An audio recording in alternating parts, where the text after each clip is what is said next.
Hi friends, వంట చేస్తున్నానంత తక్కువ చూడకండి. మా మిస్సెస్కి ఇవాళ జ్వరం వచ్చింది. సో తను ఇవాళ లెగలేకపోయింది. సో ఎక్కడ పనులు అక్కడే ఉన్నాయి. సో కొంచెం హెల్ప్ చేద్దామని వంట రూమ్లోకి వచ్చాను.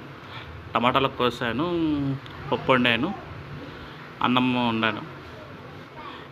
ఏదైనా మీకు కూడా మీ పిల్లలకి జ్వరం వస్తే మీరు చేయరా? చేస్తారు కదా. పప్పుచారు అయితే బాగుందండి. కొంచెం టమాటాలు యాడ్ చేశాను. కొంచెం వేడి పప్పుచారు చేశాను. టమాటాలు అయితే సన్నగా కోసి యాడ్ చేశాను. ఇంకేమో బట్టలు ఆరేయాలని చూస్తాను. వాషింగ్ మిషన్లో బట్టలు ఉన్నాయి.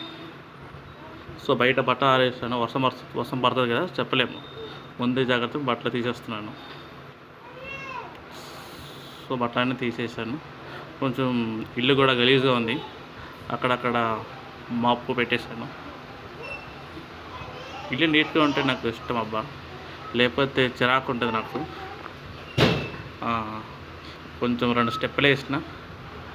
సో మన వల్ల ఇవాళ అన్ని పనులు అయిపోతున్నాయి కదా, కొంచెం పెద్ద స్టెప్పులు వేసుకొని ఏదో మాపు పెట్టేసినాము. ఇల్లు అంతా క్లీన్గా చేసేసినాము. ఇంకేముంది, ఇంకా మాపు పెట్టేసి మంచిగా 2 స్టెప్పులు వేసేస్తున్నాను. తర్వాత ఏమో కొంచెం వంట రోజు మళ్ళీ వచ్చాను. మళ్ళీ పప్పు మాడిపోద్దామని పనిచేసిన. సో ఫైనల్గా వంట అయితే అయిపోయింది. కొంచెం రోడ్లోకి వచ్చాను. తనగా రెస్ట్ తీసుకుంటుంది. ఫ్రిడ్జ్లో నిమ్మకాయలు అనేవి చూస్తాను, లేవు. జ్యూస్ చేద్దాం అనుకున్నాను, లేవు. షాప్కి వెళ్ళాలని చూస్తున్నా. సో తర్వాత తెచ్చుకుందాంలే అని కింద కొంచెం బురద ఉంటే అక్కడక్కడ ఫ్రిడ్జ్ మీద మట్టలు ఉన్నాయి, తుడుస్తున్నా. అక్కడ బీరో కూడా ఫ్రిడ్జ్ అలా తుడిచేస్తున్నాను. సో బచ్చు కూడా తుడిస్తే ఓపెన్ అయిపోతుంది అని తుడిచేసిన. అది కూడా ఏ రోజు ఇలా మొత్తానికి ఒక పెద్ద పని పడింది నాకు. సడన్గా ఫీవర్ అవ్వటం, ఆమెకి సడన్గా నాకు అప్పచెప్పేసింది పళ్ళన్నీ.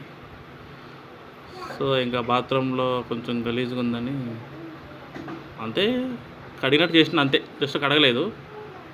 అక్కడ నీళ్ళు పోసేసాను. చిన్న బ్రష్ పెట్టుకుని కడిగినట్టు ఉంది.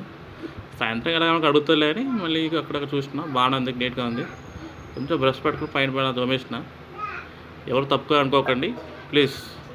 దీన్ని సబ్స్క్రైబ్ చేసుకుంటారో చేసుకోరో మీ ఇష్టము.